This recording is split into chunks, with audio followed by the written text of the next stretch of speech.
കണ്ണാടിയിലൂടെ കേരളീയ ദർശൻ TV അവതരിപ്പിച്ചുകൊണ്ടിരിക്കുന്ന കണ്ണാടിയിലൂടെ എന്ന പ്രോഗ്രാമിന്റെ പുതിയ ഒരു എപ്പിസോഡിലേക്ക് മാന്യ പ്രേക്ഷകരെ സസ്നേഹം സ്വാഗതം ചെയ്യുന്നു.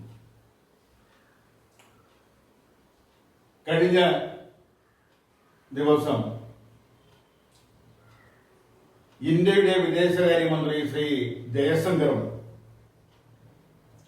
സോവിയറ്റ് റഷ്യയുടെ വിദേശകാര്യമന്ത്രി ശ്രീ ഷായ് ഹായും കസാഖിസ്ഥാനിലെ തലസ്ഥാനമായ അസ്താനയിൽ വെച്ച് നടന്ന സഹകരണ ഉച്ചകോടിയിൽ ഒരു പ്രധാനപ്പെട്ട തീരുമാനമെടുത്തിരിക്കുന്നു. ഇന്ത്യയും ചൈനയും തമ്മിലുള്ള അതിർത്തി തർക്കം, ഈ തർക്കം ചർച്ചയിലൂടെ പരിഹരിക്കണമെന്നും അതിനു വേണ്ടുന്ന ഭൗതിക സാഹചര്യങ്ങൾ ശക്തിപ്പെടുത്തണമെന്നും അവർ സംയുക്തമായ പ്രസ്താവനയിലൂടെ ജനങ്ങളെ അറിയിച്ചിരിക്കുന്നു. എന്താണ് ഈ അതിർത്തി പ്രശ്നം, അതിർത്തി തർക്കം? ഇത് 60 പതിറ്റാണ്ടുകൾക്ക് മുമ്പ്, അതായത് 60 വർഷങ്ങൾക്ക് മുമ്പ്, 6 പതിറ്റാണ്ടുകൾക്ക് മുമ്പ് ആരംഭിച്ചതാണ്. ഇതുമായി ബന്ധപ്പെട്ടാണ്, ഈ അതിർത്തിയുമായി ബന്ധപ്പെട്ടാണ് അന്ന് 1962 ചൈന ഇന്ത്യ ആക്രമിക്കുന്നത്. അന്ന് ചൈന യുദ്ധം നടക്കുമ്പോൾ കമ്മ്യൂണിസ്റ്റ് പാർട്ടിയുടെ സമുന്നതനായ നേതാവ് ശ്രീ ശ്രീ ഏനമനയ്ക്കൽ EM സമീരൻ നമ്പൂതിരിപ്പാട് ഒരു പ്രസ്താവന ഇറക്കി. അവരുടേതെന്നും നമ്മുടേതെന്നും പറയുന്ന അതിർത്തി രേഖ, ആ മക്മോഹൻ രേഖ, അത് ചർച്ചയിലൂടെ പരിഹരിക്കണം. അന്നത് ഇന്ത്യയിലെ രാഷ്ട്രീയ മേഖലയിൽ വളരെയധികം കോളിളക്കം സൃഷ്ടിക്കപ്പെട്ടു. പാർലമെന്റ് ഇളകി മറിഞ്ഞു, പല സംസ്ഥാന നിയമസഭകളും ഇളകി മറിഞ്ഞു. അതിന്റെ പിന്നീടുണ്ടായ സംഭവ വികാസങ്ങൾ എന്ന് പറയുന്നത് ഇന്ത്യൻ കമ്മ്യൂണിസ്റ്റ് പാർട്ടിയെ നിരോധിക്കുന്നതിലേക്ക് കൊണ്ടെത്തിച്ചു. ഇന്ത്യൻ കമ്മ്യൂണിസ്റ്റ് പാർട്ടിയുടെ അഖിലേന്ത്യാ തലത്തിലുള്ള ഉന്നത നേതാക്കളെയും സംസ്ഥാന നേതാക്കളെയും ജില്ലാ നേതാക്കളെയും ജയിലിലടച്ചു. ആ ഒരു സംഭവം അന്ന് അതിനെ ശക്തമായി വിമർശിച്ച കോൺഗ്രസ് അടക്കമുള്ള വലതുപക്ഷ പാർട്ടികൾ, അത് പതിറ്റാണ്ടുകൾക്ക് ശേഷം ഇന്ന് ഇന്ത്യയുടെ വിദേശകാര്യമന്ത്രി ശ്രീ ജയശങ്കറും സോവിയറ്റ് റഷ്യയുടെ വിദേശകാര്യമന്ത്രി ശ്രീ വാങ്ചിയും തമ്മിൽ സഹകരണ ഉച്ചകോടിയിൽ കസാഖിസ്ഥാന്റെ തലസ്ഥാനമായ അസ്താനയിൽ വെച്ച് നടന്ന സഹകരണ ഉച്ചകോടിയിൽ ഇടയിൽ അവർ ഈ വിഷയം ചർച്ച ചെയ്യപ്പെടുകയും ഇന്ത്യയും ചൈനയും തമ്മിലുള്ള അതിർത്തി തർക്കം അത് ചർച്ചയിലൂടെ പരിഹരിക്കുന്നതിന് വേണ്ടുന്ന രാഷ്ട്രീയ സാഹചര്യം ശക്തിപ്പെടുത്തണമെന്നും അതിനുവേണ്ടി പ്രവർത്തിക്കണമെന്നും അവർ സംയുക്തമായി തീരുമാനിച്ചിരിക്കുന്നു. ഇത് 60 വർഷങ്ങൾക്ക് മുമ്പ് EMS പറഞ്ഞപ്പോൾ ഉണ്ടായ പ്രകമ്പനങ്ങള്, രാഷ്ട്രീയ പ്രകമ്പനങ്ങള്, ആ വാചകത്തിന് ഇന്നും ജീവനുണ്ട് എന്നുള്ളതാണ് ഇന്ത്യയുടെ പ്രധാനമന്ത്രിയും സോവിയറ്റ് റഷ്യയുടെ പ്രധാനമന്ത്രിയും എടുത്ത തീരുമാനം. അത് ഇന്നും ജീവനോടെ, ആ വാചകം, EMSന്റെ ആ വാചകം ഇന്നും ജീവനോടെ നിലനിൽക്കുന്നു എന്നതിന് ഇതിനേക്കാൾ വലിയൊരു ഉദാഹരണത്തിന്റെ ആവശ്യമില്ല. വിമർശനപരമായും അല്ലാതെയും ഒരു അഭിപ്രായം പ്രകടനം ജനങ്ങളുടെ ഇടയിൽ വന്നു. ആ അഭിപ്രായ പ്രകടനം ഇന്നും നിലനിൽക്കുന്നു.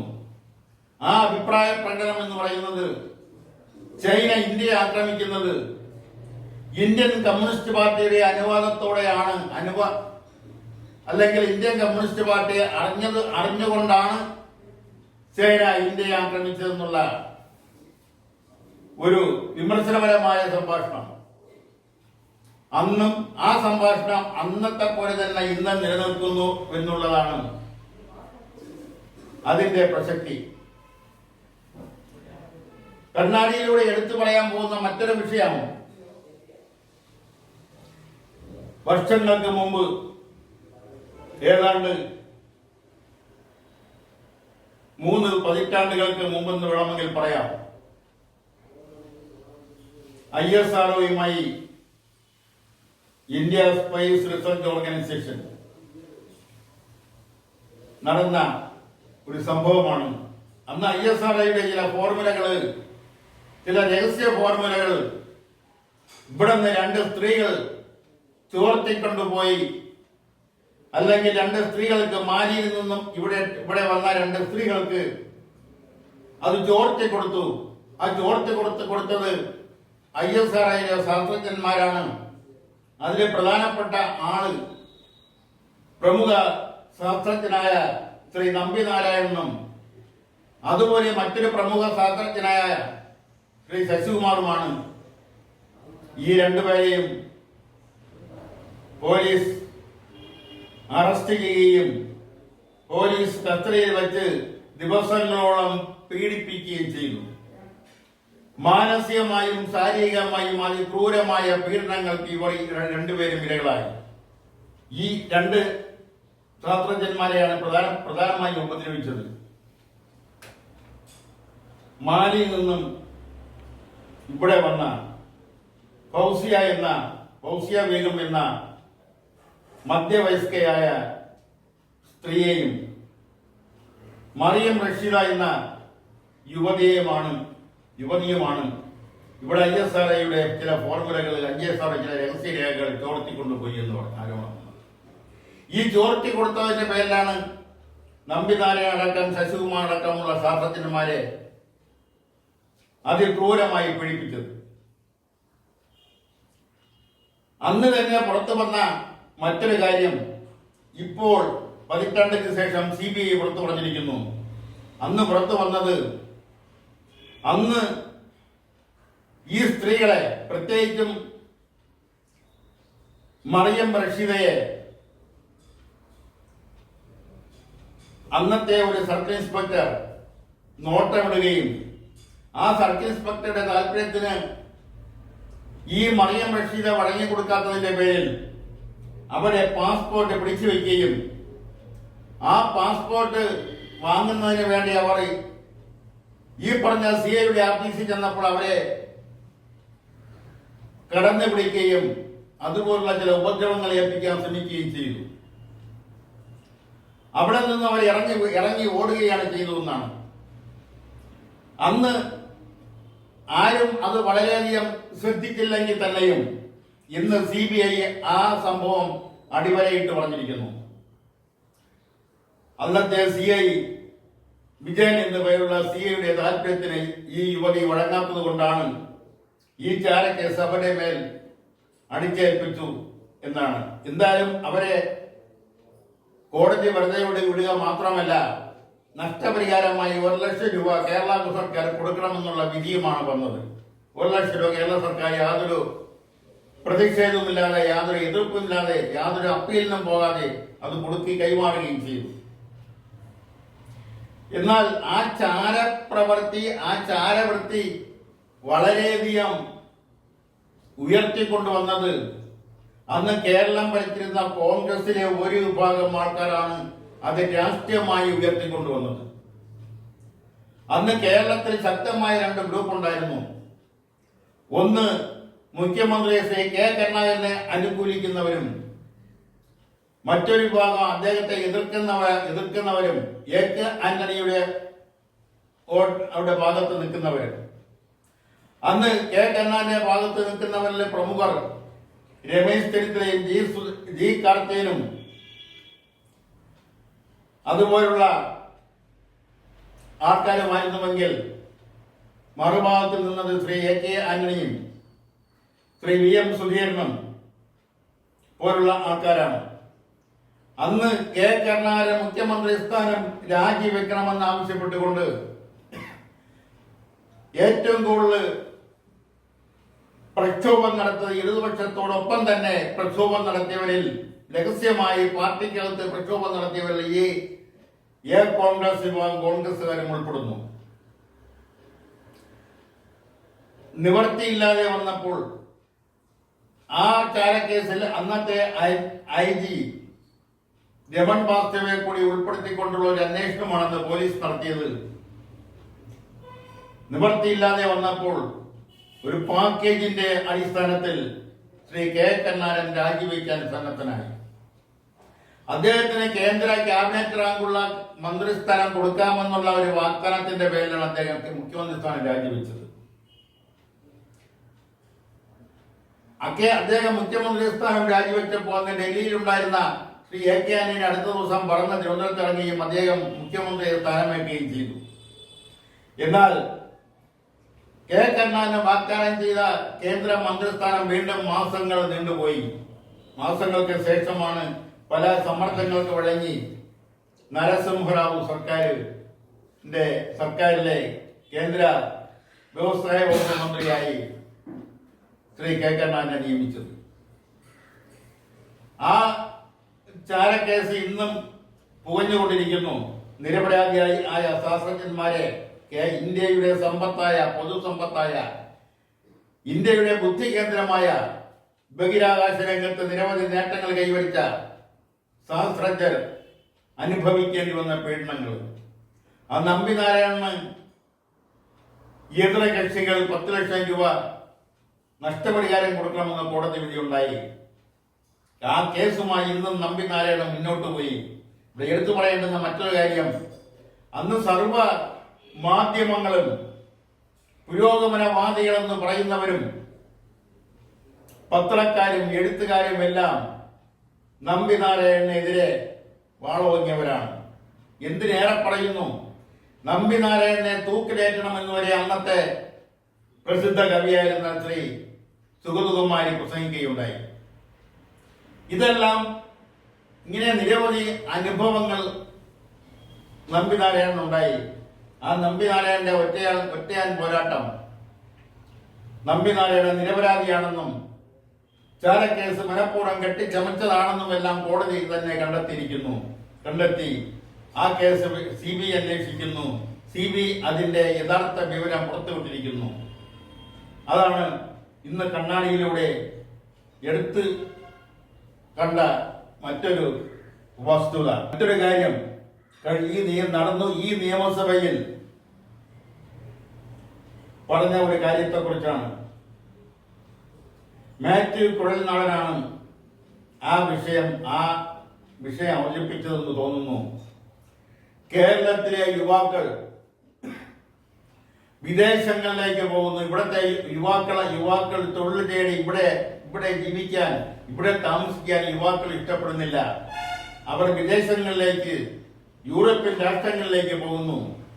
ഇങ്ങനെ പോയാൽ കേരളം താമസിയാതെ ഒരു വൃത്തസദനമായി മാറും എന്ന് കുഴൽനാടൻ നിയമസഭയിൽ പ്രസ്താവിച്ചു. ഇത് എത്രയോ നാളുകൾക്ക് മുമ്പ് പലരും പറഞ്ഞിട്ടുള്ളതാണ്. കേരള ദർശനിൽ തന്നെ പല പ്രാവശ്യവും ഇതിനെക്കുറിച്ച് മുന്നറിയിപ്പ് തന്നിട്ടുള്ളതാണ്. ഇവിടെ താമസിക്കാൻ ഇഷ്ടപ്പെടാത്തവര് യുവാക്കൾ മാത്രമല്ല, യുവജനങ്ങൾ എന്ന് പറയുന്നതായിരിക്കും നല്ലത്. അക്കൂട്ടത്തിൽ പെൺകുട്ടികളുമുണ്ട്.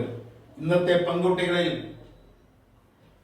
ഒരു വിഭാഗം പെൺകുട്ടികൾ അവർ വിദ്യാർത്ഥികളായിരിക്കുമ്പോൾ +1 പഠിക്കുമ്പോൾ തന്നെ പ്രൊഫഷണൽ കോഴ്സിലേക്ക് കടക്കുന്നതിന് മുമ്പ് തന്നെ അവർ വിദേശ രാഷ്ട്രമാണ്, പാശ്ചാത്യ രാഷ്ട്രമാണ് അവർ സ്വപ്നം കാണുന്നത്. എന്തുകൊണ്ട് ഇവിടുത്തെ യുവജനങ്ങൾ അങ്ങനെ ആ നിലയിൽ ചിന്തിക്കാൻ ഇടവന്നു? മുമ്പൊന്നും ഇല്ലാത്ത അവർ പാശ്ചാത്യ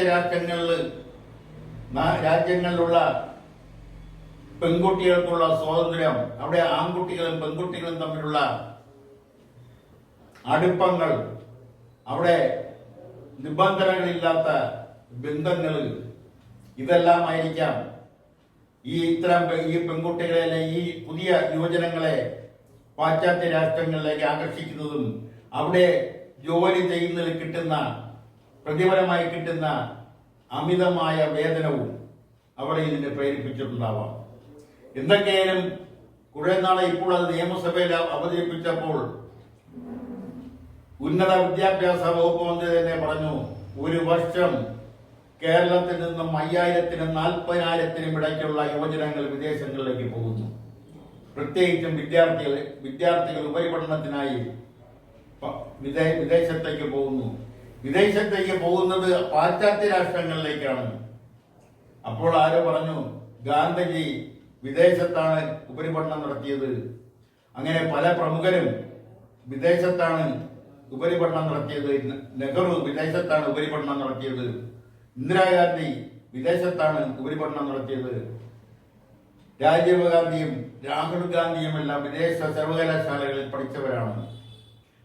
ഇതല്ല ഇതിന് ഉദാഹരണം പറയുന്നത്. ഇവിടുത്തെ സാധാരണക്കാരുടെ മക്കൾ, ഗ്രാമങ്ങളിൽ താമസിക്കുന്ന സാധാരണക്കാരുടെ മക്കൾ, അവരെല്ലാം ഇപ്പോഴേ പാശ്ചാത്യ രാഷ്ട്രങ്ങളിൽ സ്വപ്നം കണ്ടുകൊണ്ടാണ് പാഠശാലകളിലേക്ക് പോകുന്നത്. അവരുടെ ബുദ്ധിയും കഴിവും സാമർഥ്യവും ഇവിടെ വിനിയോഗിക്കാതെ ഇവിടുത്തെ ജനങ്ങൾ നികുതി കൊടുത്ത് പഠിപ്പിച്ച് വളർത്തി വലുതാക്കുന്ന അവരുടെ സേവനം പാശ്ചാത്യ രാഷ്ട്രങ്ങളിലേക്ക് ഒഴി എത്തുന്നു എന്നുള്ള വസ്തുത അത് വളരെ ഭയവത്തായ ഒരു വസ്തുതയാണ്. അതിന് എന്തെങ്കിലും പരിഹാരം കണ്ടേ മതിയാവൂ. ഇവിടെ അങ്ങോട്ടും ഇങ്ങോട്ടും കുറ്റപ്പെടുത്തലുകൾ ഒഴിവാക്കി അതിനുള്ള പരിഹാരം എന്താണെന്ന് ചർച്ച ചെയ്ത് കണ്ടെത്തേണ്ടിയിരിക്കുന്നു. അതോടൊപ്പം തന്നെ ഇനി എടുത്തു പറയേണ്ടുന്ന മറ്റൊരു വസ്തുത, ഈ കഴിഞ്ഞ ദിവസങ്ങളിലൊക്കെ ഇന്നും മാധ്യമങ്ങൾ നിറഞ്ഞു നിന്ന, അല്ലെങ്കിൽ മാധ്യമങ്ങളിലെ പ്രധാനപ്പെട്ട വാർത്തകളിൽ ഒന്നായി വന്ന ഒരു ക്രിക്കറ്റ് പരിശീലകൻ, കേരള ക്രിക്കറ്റ് അസോസിയേഷൻ നിയമിച്ച ഒരു പരിശീലകൻ, അയാൾ പരിശീലനത്തിനിടെ പെൺകുട്ടികളെ പീഡിപ്പിക്കാറുണ്ടായിരുന്നു എന്നുള്ളതാണ്. അങ്ങനെ പീഡനത്തിന് വിധേയമായ ചില പെൺകുട്ടികൾ പരാതി കൊടുത്തപ്പോഴാണ് ആദ്യമൊക്കെ അത് രഹസ്യമായി ഒതുക്കി തീർക്കാൻ ശ്രമിച്ചിരിക്കാം. ഇപ്പോഴത് എല്ലാ മറകളും നീക്കി പുറത്തു വന്നിരിക്കുന്നു. ഒരു പരിശീലകനെ കേരള ക്രിക്കറ്റ് അസോസിയേഷൻ പോലുള്ള ഒരു പ്രസ്ഥാനം ഒരു പരിശീലകനെ നിയമിക്കുമ്പോൾ ഇതുപോലുള്ള ഞരമ്പ് രോഗികളെ കണ്ടെത്തി അവരെ അകറ്റി നിർത്തിയിട്ട് അല്ലാത്തവരെയാണ് നിയമിക്കേണ്ടത്. അത് കണ്ടെത്തുന്നതിന് വലിയ ബുദ്ധിമുട്ടൊന്നും ഉണ്ടാകുമെന്ന് തോന്നുന്നില്ല. ഇത് ഒറ്റപ്പെട്ട സംഭവമല്ല. ഇത് പല മേഖലകളിലും പരിശീലനത്തിന്റെ പേരിൽ ചില അധ്യാപകർ, ചില കായിക അധ്യാപകർ, ഈ കായിക രംഗത്ത് മാത്രമല്ല മറ്റ് പല മേഖലകളിലും ഇതുപോലുള്ള ഞരമ്പ് രോഗികളായ പരിശീലകരും അധ്യാപകരുമുണ്ട്. അവർ പ്രൊഫസർ റാങ്കിൽ ഉള്ളവർ വരെയുണ്ട്. അവരെ കുറിച്ചും ഇതിനു മുമ്പും ഗവേഷക വിദ്യാർത്ഥികൾ സർവകലാശാല തലവന് PC-ക്കും ഒക്കെ പരാതി കൊടുത്തിട്ടുണ്ട്. അതൊക്കെ എവിടെയൊക്കെയോ മാഞ്ഞും അഴിഞ്ഞും പോയി എന്ന് പറയുന്നതായിരിക്കും ശരി. അതുകൊണ്ട് ഇത് വളരെയധികം കരുതലോടെ കൈകാര്യം ചെയ്യേണ്ട വിഷയമാണ്. പീഡനത്തിന് വിധേയമായ പെൺകുട്ടികളുടെ അമ്മമാർ ഹൈക്കോടതിയിൽ പോകാൻ തീരുമാനിച്ചിരിക്കുന്നു എന്നുള്ളതാണ്. ഇത് ക്രൈംബ്രാഞ്ചിനെ കൊണ്ട് അന്വേഷിപ്പിക്കണമെന്ന് ആവശ്യപ്പെട്ടുകൊണ്ട് കോടതിയെ സമീപിക്കാൻ തീരുമാനിച്ചിരിക്കുന്നു എന്നാണ് അവസാനം കിട്ടിയ വാർത്ത. അതും കേരളത്തിന്റെ സാംസ്കാരിക മേഖലയെ കളങ്കപ്പെടുത്തുന്നതാണ്. ഇത്തരം സംഭവങ്ങൾ നുള്ളിക്കളഞ്ഞിരുന്നുവെങ്കിൽ ഇത് എത്രത്തോളം വഷളാവുമായിരുന്നില്ല. അന്നെല്ലാം അത് ഒതുക്കി തീർക്കാനും പലതും മറച്ചു വയ്ക്കാനും ശ്രമിച്ചത് കൊണ്ടാണ് അത് ഇത്രയധികം വഷളായി പോയത് എന്ന് പറയേണ്ടി വന്നതിൽ വിഷമമുണ്ട്. അതുപോലെ തന്നെ ഇപ്പോൾ അവസാനം വരുന്ന മറ്റൊരു വാർത്ത എന്ന് പറയുന്നത് ഡൽഹി സർവകലാശാലയുമായി ബന്ധപ്പെട്ട ഒരു വിഷയമാണ്. ഡൽഹി സർവകലാശാലയിലെ നിയമ വിദ്യാർത്ഥികൾ, ഒന്നാം വർഷ നിയമ വിദ്യാർത്ഥികളുടെ പാഠ്യ വിഷയത്തിൽ മനുസ്മൃതിയുടെ ചില ഭാഗങ്ങൾ ഉൾപ്പെടുത്തിയിരിക്കുന്നു. അതിനെതിരെ ആണ് ഇപ്പോൾ പലരും രംഗത്ത് വന്നിരിക്കുന്നത്. അതുകൊണ്ട് ആ പാഠത്തിന്റെ ആ ഭാഗം മാറ്റാൻ സർവകലാശാല നിർബന്ധിതമായിരിക്കുന്നു എന്നുള്ളതാണ് അവസാനം കിട്ടിയ റിപ്പോർട്ട്. മനുസ്മൃതി പഠിച്ചാലെന്ത് പഠിപ്പിച്ചാലെന്ത്, അതിൽ എന്താണെന്ന വളർന്നു വരുന്ന യുവതലമുറ വിദ്യാർത്ഥികൾ പ്രത്യേകിച്ച് നിയമ വിദ്യാർത്ഥികൾ അറിഞ്ഞതുകൊണ്ട് എന്താണ് തിരക്കേട്? അവരിത് അറിഞ്ഞിരിക്കേണ്ടതല്ലേ? നിയമ വിദ്യാർത്ഥികൾ എല്ലാം പഠിക്കുന്നത് പോസിറ്റീവായിട്ടുള്ള കാര്യങ്ങൾ മാത്രമല്ലല്ലോ. മനുസ്മൃതി പോസിറ്റീവ് ആയിട്ടുള്ള കാര്യങ്ങൾ മാത്രമല്ല, അതിനകത്ത് നെഗറ്റീവായിട്ടുള്ള കാര്യങ്ങളും ഉണ്ടെങ്കിൽ അത് വിമർശനപരമായി തന്നെ അവതരിപ്പിക്കാം അല്ലോ, ആർക്ക് വേണോ അവതരിപ്പിക്കാമല്ലോ. പക്ഷെ അതെന്തിനാണ് പാഠ്യവിഷയത്തിൽ നിന്നും അത് ഒഴിവാക്കുന്നത്? അങ്ങനെയാണെങ്കിൽ എന്തെല്ലാം പാഠ്യവിഷയത്തിൽ നിന്ന് ഒഴിവാക്കണം? ശങ്കരാചാര്യരുടെ പല കൃതികളും ഒഴിവാക്കണ്ടേ? ശങ്കരാചാര്യരെ പോലെ ഇത്രയധികം ബൗദ്ധിക ശേഷിയുള്ള ബൗദ്ധികത്തിന്റെ കേന്ദ്രമായ മറ്റൊരാളിനെ കേരളത്തിൽ എവിടെ ആരെയാണ് പറയാനാവുക? അതുകൊണ്ട് പാഠ്യവിഷയത്തിൽ മനുസ്മൃതി ഉൾപ്പെടുത്തിയത് തെറ്റായിപ്പോയി എന്ന അഭിപ്രായം ഇല്ല. വിദ്യാർത്ഥികൾ, പ്രത്യേകിച്ച് നിയമ വിദ്യാർത്ഥികൾ അന്ന് പഠിക്കേണ്ടതാണ്. അവർക്കത് ഭാവിയിൽ കോടതിയിൽ പ്രാക്ടീസ് ചെയ്യുമ്പോൾ പല കേസുകളിലും വാദമുഖമായി ഇതിനകത്ത് കിട്ടുന്ന ചില വാചകങ്ങൾ, ചില അറിവുകൾ ഒക്കെ എടുത്ത് കോട്ട് ചെയ്ത് വാദിക്കാൻ കഴിയും എന്നതുകൊണ്ട് അത് പുനഃപരിശോധിക്കുന്നതിൽ തെറ്റില്ല എന്നാണ് അഭിപ്രായം. എന്തായാലും കണ്ണാടിയിലൂടെയുള്ള പരിപാടി ഇവിടെ പൂർത്തിയാക്കാൻ ശ്രമിക്കുകയാണ്. നന്ദി, നമസ്കാരം.